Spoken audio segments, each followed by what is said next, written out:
মাননীয় প্রধানমন্ত্রী আজকে এখানে নেই। উনি যখন বিভিন্ন ভাষণে গিয়ে অসত্য তথ্য দিয়ে বলেন বিরোধী দল মিছিল করতেছে মদের দাম কেন বৃদ্ধি করা হয়েছে, কেন সিগারেটের দাম বৃদ্ধি করা হয়েছে, এরকম অসত্য তথ্য দিয়ে যখন মাননীয় প্রধানমন্ত্রী বক্তব্য দেন আমরা খুবই আশাহত হই। মাননীয় স্পিকার আমরা আশাহত হই যখন ঋণ নিয়ে কথা বলতে গিয়ে সংসদে যখন আমরা ঋণ নিয়ে কথা বলতে চাই, ব্যাংকের ঋণ নিয়ে, ইসলামী ব্যাংক দখল নিয়ে যখন আমরা কথা বলতে চাই, তখন মাননীয় প্রধানমন্ত্রী দাঁড়ায় যখন বলে আপনারা সবাই জমিদার যারা ঋণ নেন নাই, এর মধ্য দিয়ে মূলত মাননীয় প্রধানমন্ত্রী ঋণ খেলাপিদেরকে উৎসাহিত করেন। মাননীয় স্পিকার, শহীদ প্রেসিডেন্ট জিয়াউর রহমানের সন্তান আমাদের নেতা উড়ে এসে নাই, দেশ ও নেত্রী বেগম খালেদা জিয়ার সন্তান উড়ে এসে নাই। প্রধানমন্ত্রী এই মাননীয় সংসদে দাঁড়িয়ে বক্তব্য দেওয়ার সময় স্লিপ অফ টাং হয়েছেন, উনি তার ভুল শুধরিয়েছেন। ওনার বক্তব্যের সমালোচনা করার অধিকারও বিরোধী দলের আছেন, ফলে উনি অবশ্যই ওনাকে আমরা সম্মান করি। উনি জিয়াউর রহমানের সন্তান, খালেদা জিয়ার সন্তান, প্রাইম মিনিস্টার, সংসদ নেতা, কিন্তু তার মানে এই না যে তাকে নিয়ে কোনো কথাই বলা যাবে না, তার কোনো বক্তব্যের সমালোচনা করা যাবে না। হান্নান মাসুদ, দয়া করে বসুন। এটা শাহবাগ চত্বর নয়, জাতীয় সংসদ। বসুন। মাননীয় সদস্য জনাব আব্দুল হান্নান মাসুদ, আপনার সময় 7 মিনিট। ধন্যবাদ। মাননীয় স্পিকার, আপনাকে ধন্যবাদ। মাননীয় স্পিকার, আজকে বাজেট বিষয়ে বক্তব্য দেওয়ার জন্য দাঁড়িয়েছি। আজকে যে 2026-27 বাজেট, অর্থ বছরের বাজেট, এটা বলতে গেলে হচ্ছে বর্তমান নতুন বিএনপি দলীয় সরকারের একটা আকাঙ্ক্ষার দলিল, কিন্তু বাংলাদেশের বাস্তব পরিকল্পনার কোনো দলিল নয়। কারণ বাজেটের যে পরিমাণ বাজেট ধরা হয়েছে সেই লক্ষ্যমাত্রা পূরণ করতে কোনো প্রকারে সরকারের পক্ষে সম্ভব হবে না। সরকার এই জায়গায় রপ্তানি প্রবৃদ্ধি ধরেছে 7.9%, কিন্তু গত বছরও রপ্তানি প্রবৃদ্ধি ছিল 6.4%।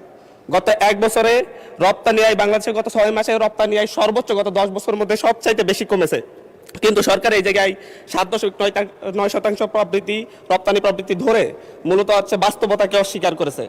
সরকার রাজস্ব আয়ের লক্ষ্যমাত্রা ধরেছে 2025-26 অর্থ বছর লক্ষ্যমাত্রা ধরেছে 6,95,000 কোটি টাকা 26-27 অর্থ বছরে, এবং 25-26 অর্থ বছরে সেই লক্ষ্যমাত্রা ছিল হচ্ছে 5,95,000 টাকা, 5,95,000 কোটি টাকা। কিন্তু এই রাজস্ব আয় লক্ষ্যমাত্রা, রাজস্ব আদায়ের ক্ষেত্রে সরকার মাত্র 4 লক্ষ কোটি টাকায় এই বছরের মধ্যে আদায় করতে পারবে বলে সম্ভব মনে হচ্ছে। এই ক্ষেত্রে বাজেটের ঘাটতি দেখা যাবে প্রায় 4 লাখ কোটি টাকা। এই বাজেট ঘাটতি পূরণের জন্য সরকার চিন্তা করেছে যে হচ্ছে ব্যাংক খাত থেকে ঋণ নিবে, কিন্তু ব্যাংক খাতের যে করুণ দশা, বাংলাদেশে গত 16 বছরের মধ্যে প্রায় সর্বোচ্চ নিট ঘাটতি দেখা দিয়েছে বাংলাদেশের ব্যাংকিং খাতে। সরকার ঋণ নিবে বৈদেশিক খাত থেকে। বৈদেশিক খাতে বিশ্বের যে বৈদেশিক লেনদেনের ক্ষেত্রে দেখা যায় যে 2023 সালে সারা বিশ্বে $232 বিলিয়ন বৈদেশিক ঋণের লেনদেন ঘটেছে, যেটা 2025-26 অর্থ বছরে এসে $153 বিলিয়ন নেমে এসেছে। সরকার যে 1,35,000 কোটি টাকা বৈদেশিক ঋণ নিবে বলে চিন্তা করেছে, সেই ক্ষেত্রে বৈদেশিক ঋণ নেওয়ার ক্ষেত্রে প্রায় মিনিমাম 50,000 কোটি টাকার ঘাটতি দেখা দিবে। মাননীয় স্পিকার, সরকার করমুক্ত আয় সীমা ধরেছে 3,75,000 কোটি টাকা। করমুক্ত আয় সীমা ধরেছে ব্যক্তির ক্ষেত্রে 3,75,000 টাকা প্রতি বছরে, কিন্তু প্রতি মাসে যদি আমরা গড় আয় দেখি 31,275 টাকা। একজন মধ্যবিত্ত পরিবারের লোক যদি হচ্ছে ঢাকায় বসবাস করে বা ঢাকার আশপাশের কোনো জায়গায় বসবাস করে, তার বাসা ভাড়া বাবদ তাকে মিনিমাম 15,000 টাকা তাকে পরিশোধ করতে হয়। গ্যাস বিল, বিদ্যুৎ বিল সব মিলে তাকে আরো 7,000 টাকা, 7 থেকে 8,000 টাকা পরিশোধ করতে হয়। যদি 5 জনের পরিবার হয়, তার খাবার দাবারের জন্য মাত্র আর 8 থেকে 10,000 টাকা থাকে। মাননীয় স্পিকার, এই ক্ষেত্রে মূলত এই বাজেট এবং হচ্ছে সরকার যেভাবে করমুক্ত আয় সীমা বাড়াই নাই, মাত্র 25,000 টাকা বাড়িয়েছে, এটা মধ্যবিত্তের উপর এক ধরনের চাপ সৃষ্টি করবে।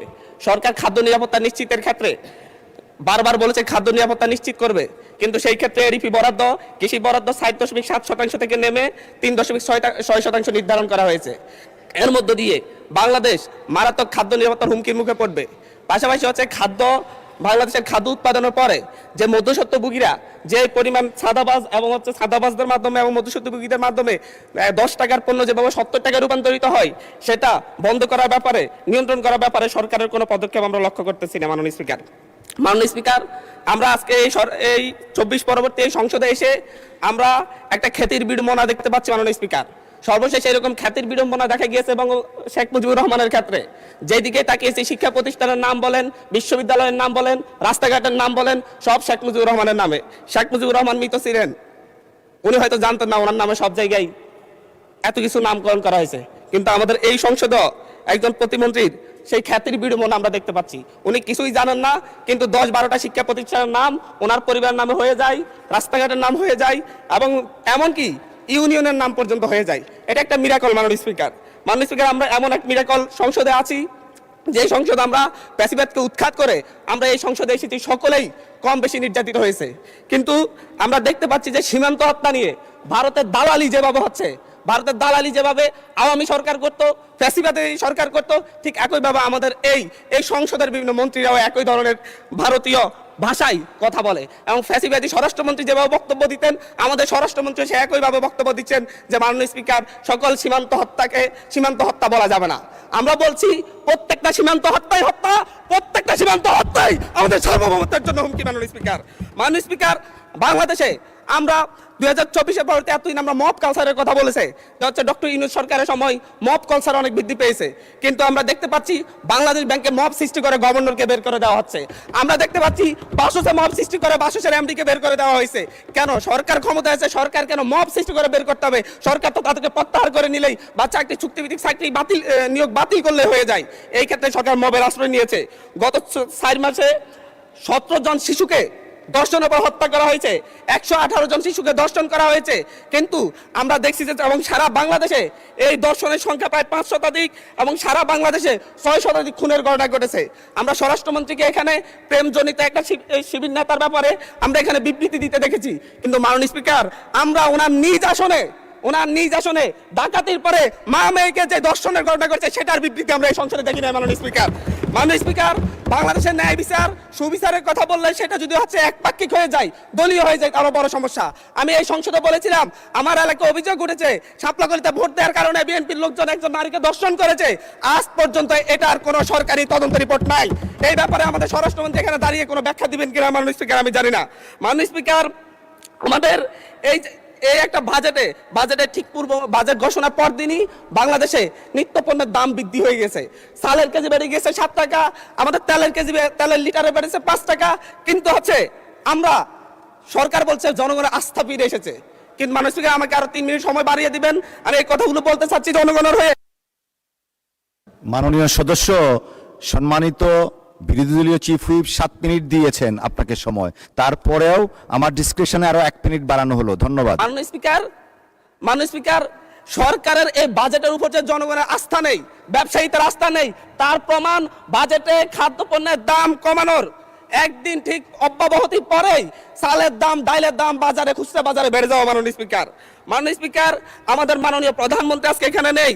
উনি যখন বিভিন্ন ভাষণে গিয়ে অসত্য তথ্য দিয়ে বলেন বিরোধী দল মিছিল করতেছে মদের দাম কেন বৃদ্ধি করা হয়েছে, কেন সিগারেটের দাম বৃদ্ধি করা হয়েছে, এরকম অসত্য তথ্য দিয়ে যখন মাননীয় প্রধানমন্ত্রী বক্তব্য দেন আমরা খুবই আশাহত হই। মাননীয় স্পিকার, আমরা আশাহত হই যখন ঋণ নিয়ে কথা বলতে গিয়ে সংসদে যখন আমরা ঋণ নিয়ে কথা বলতে চাই, ব্যাংকের ঋণ নিয়ে, ইসলামী ব্যাংক দখল নিয়ে যখন আমরা কথা বলতে চাই, তখন মাননীয় প্রধানমন্ত্রী দাঁড়ায় যখন বলে আপনারা সবাই জমিদার যারা ঋণ নেন নাই, এর মধ্য দিয়ে মূলত মাননীয় প্রধানমন্ত্রী ঋণ খেলাপিদেরকে উৎসাহিত করেন। মাননীয় স্পিকার, আমরা এই ধরনের সংসদ আর চাই না। ধন্যবাদ মাননীয় সদস্য, ধন্যবাদ। একটু বসেন আপনি একটু বসেন জি, একটু আরো 3-4 জন দাঁড়িয়েছে, আমি আপনাকে ডাকবো। সবাই একটু ধৈর্য সহকারে বসি আমরা, please. Thank you. Mister Zainul Abedin Faruk, মাননীয় সদস্য। অর্ডারে আপনার ডিসকাশন আছে, আপনি এটা দিতে পারেন, যেহেতু সংসদ নেতাকে নিয়ে কথা বলা হয়েছে। আমি আপনাকে বিনীত অনুরোধ করব, আমরা যেমন তেমনি দাঁড়াই না, যখন একটা অসত্য তথ্য এই সংসদে উপস্থাপন করা হয় তখনই আমাদের সদস্যের পক্ষ থেকে কথাটা বলার দরকার। সেই জন্য আপনার অনুমতি চাই। মাননীয় স্পিকার, মাননীয় সদস্য, একটু আপনি যেহেতু মাননীয় প্রধানমন্ত্রীর কথা বলেছেন, মাননীয় সদস্য মির্জা ফখরুল ইসলাম আলমগীর সাহেব কিছু বলবেন কিনা এই বিষয়ে, যদি আপনি ডেলিগেট করেন ওনাকে দিতে পারি।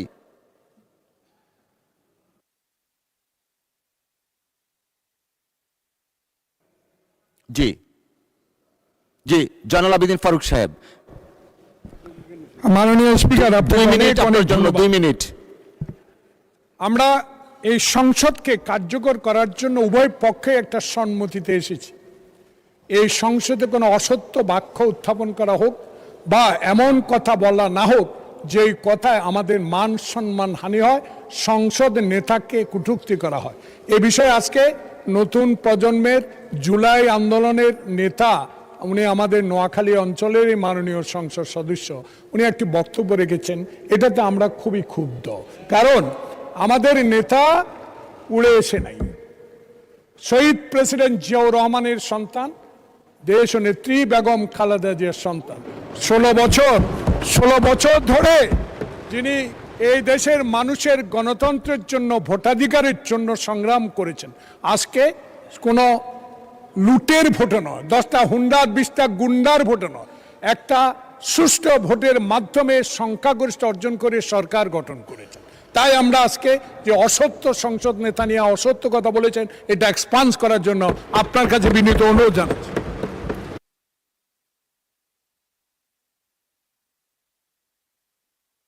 মাননীয় বিরোধী দলীয় চিফ হুইপ, আমরা আসলে বিতর্কে যেতে চাচ্ছি না, একটা বক্তব্যের প্রেক্ষিতে উনি বক্তব্য দিয়েছেন। আমরা আসলে এভাবে চললে তো সংসদ, আচ্ছা 1 মিনিট আপনাকে সময় দেয়া হলো। মাননীয় স্পিকার, এখানে মাননীয় সংসদ সদস্য দাঁড়ালেন, তিনি যদি স্পেসিফিক্যালি বলতেন কোন তথ্যটা এখানে অসত্য। উনি তো ওনার বক্তব্যের প্রেক্ষিতে বলেছেন, উনি কিন্তু ঢালাওভাবে বলে গেলেন যে বক্তব্য অসত্য কথা বলা হয়েছে। ওনাকে তো ফ্যাকচুয়ালি বলতে হবে কোন ইনফরমেশনটা এখানে ভুল ছিল। আর মাননীয় সংসদ নেতার কথা যদি বলেন প্রধানমন্ত্রীও ভুল করতে পারেন। প্রধানমন্ত্রী এই মাননীয় সংসদে দাঁড়িয়ে বক্তব্য দেওয়ার সময় স্লিপ অফ টাং হয়েছেন, উনি তার ভুল শুধরিয়েছেন। ওনার বক্তব্যের সমালোচনা করার অধিকারও বিরোধী দলের আছেন। ফলে উনি অবশ্যই ওনাকে আমরা সম্মান করি, উনি জিয়াউর রহমানের সন্তান, খালেদা জিয়ার সন্তান, প্রাইম মিনিস্টার, সংসদ নেতা, কিন্তু তার মানে এই না যে তাকে নিয়ে কোনো কথাই বলা যাবে না, তার কোনো বক্তব্যের সমালোচনা করা যাবে না। আমরা তো গণতন্ত্রের দিকে যেতে চাচ্ছি, আমরা কোনো ফ্যাসিবাদের দিকে আবার যেতে চাচ্ছি না। ফলে এটা যাতে মাননীয় স্পিকার আপনি বিবেচনায় রাখেন সিদ্ধান্ত নেওয়ার ক্ষেত্রে। জি, মাননীয় মন্ত্রী মির্জা ফখরুল ইসলাম আলমগীর। ধন্যবাদ জনাব স্পিকার। আমাদের মাননীয় ডেপুটি বিরোধী দলের হুইপ, যে চিফ হুইপ যে কথাটা বললেন, আমার মনে হয় এটা সত্য নয়, সঠিক নয়। কারণ আমাদের মাননীয় সংসদ সদস্য যে বক্তব্য দিয়েছেন, বিরোধী দলের, সেই বক্তব্যের মধ্যে তিনি সুনির্দিষ্টভাবেই বলেছেন যে আমাদের সংসদ নেতা, প্রধানমন্ত্রী, তিনি অসত্য বক্তব্য দিয়েছেন। এটারই আপনার আমাদের মাননীয় সংসদ সদস্য জয়নুল আবেদিন এটা পয়েন্ট আউট করেছেন। প্লিজ লেট মি সে, আমাদের বলতে দিন। আপনার ফ্যাসিস্টের কথা বলেন, ফ্যাসিস্টের আচরণ তো আপনাদের কাছ থেকে আসছে। No, you must allow us to speak. আমি কথা বলছি, আপনারা কথা বলছে, আমরা কেউ কথা বলিনি। মাননীয় মন্ত্রী এইদিকে কথা বলেন, অ্যাড্রেস করে প্লিজ। এটা হবে পার্লামেন্টে, এটা হয়। জি জি জি, আমি আপনাকে যেটুকু অনুরোধ করতে চাই, যে অংশটুকু অসত্য আছে সেই অংশটুকু দয়া করে আপনি এক্সপান্ড করবেন।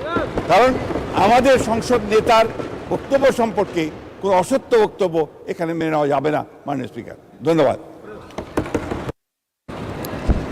ধন্যবাদ মাননীয় সদস্যবর্গ।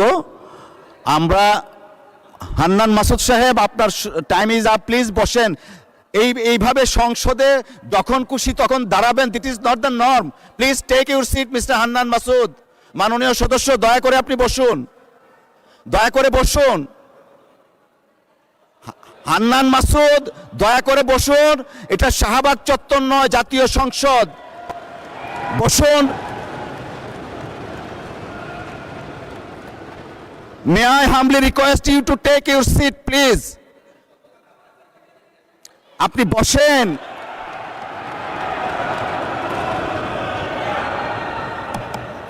মাননীয় সদস্যবর্গ, মাননীয় সদস্য নোয়াখালী 6 আসনের বিরোধী দলীয় নেতা দাঁড়াতে দিতে হয়। জি বলেন। ধন্যবাদ মাননীয় স্পিকার।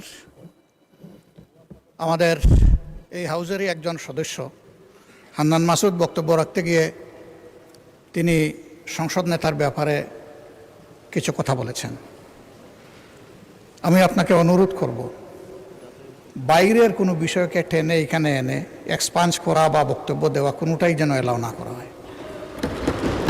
কারণ আপনি এইমাত্র বলেছেন যে এইটা সাভার স্কয়ার নয় বা শাহবাগ স্কয়ার নয়। তার মানে হচ্ছে সংসদের ভিতরে একটা সংসদীয় নর্মস আছে, বাইরেরও একটা গ্রামার আছে। যার যার গ্রামারকে সেই জায়গায় আমরা রাখি। বাইরের জবাব বাইরে দিব, সংসদের জবাব সংসদে হোক। তবে এইটা সত্য, এটা অসত্য, এই ঝগড়ায় যদি আমরা যাই তাহলে অনেক কিছু আমাদের জন্য হয়তো বা লজ্জাজনক হয়ে যাবে। আমি চাচ্ছি না কারো সম্মানের সাথে এই লজ্জাটা লেগে থাকুক। এই জন্য আমি অনুরোধ করব এই বিষয়ের পুরাটাই আপনি এখান থেকে ইগনোর করুন, সেইটাই আমাদের জন্য কল্যাণকর হবে। ধন্যবাদ মাননীয় স্পিকার। ধন্যবাদ মাননীয় বিরোধী দলীয় নেতা। আমরা সবকিছু বিচার বিশ্লেষণ করে সিদ্ধান্ত নিব। ধন্যবাদ।